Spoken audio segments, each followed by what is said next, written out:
About a couple months ago, my wife wanted a new speaker. And of course, me being me, I said, why buy one? I can make one. That sounded a lot cheaper back then. By the end, I probably spent more than a really good speaker would have cost. But this is the speaker I ended up with. And yeah, I had to build it twice. The black one was my first attempt.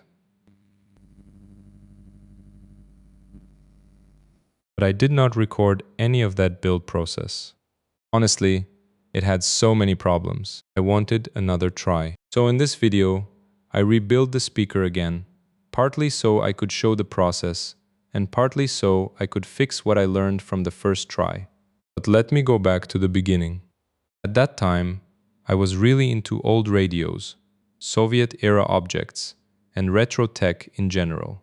I liked that those things felt like products, not disposable items. So when my wife asked for a speaker, it felt like a good excuse to build the kind of thing I already had in my mind.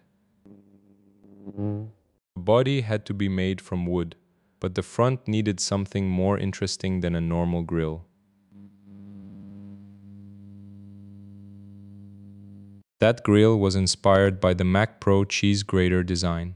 Once I had the design, the real question was how to make it.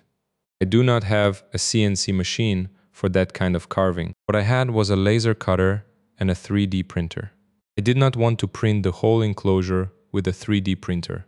Each layer could be laser cut flat, and together they would build the volume of the speaker.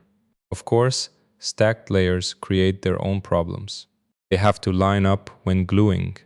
When glue is wet, a tiny slide can become an ugly gap later. Before cutting the layers from plywood, I made a small test. I wanted to check the locking joint first. After all the layers were cut, they looked like a puzzle, and that puzzle needed to become one solid thing. I could not glue all the layers at once, because that sounded like a perfect way to ruin it in one move. So I worked in smaller batches. It was slower, but at least it gave me a chance to notice when something was drifting.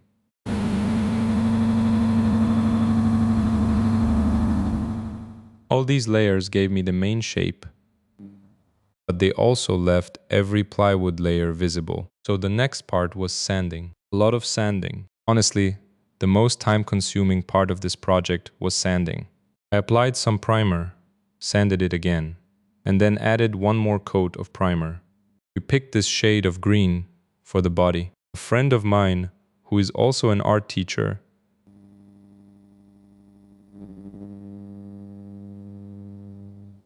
he helped me mix it from primary colors. I added another layer of sealant on top of the green paint to protect it. With the wooden body mostly done, I still had to deal with the back. It had to hold the screw holes.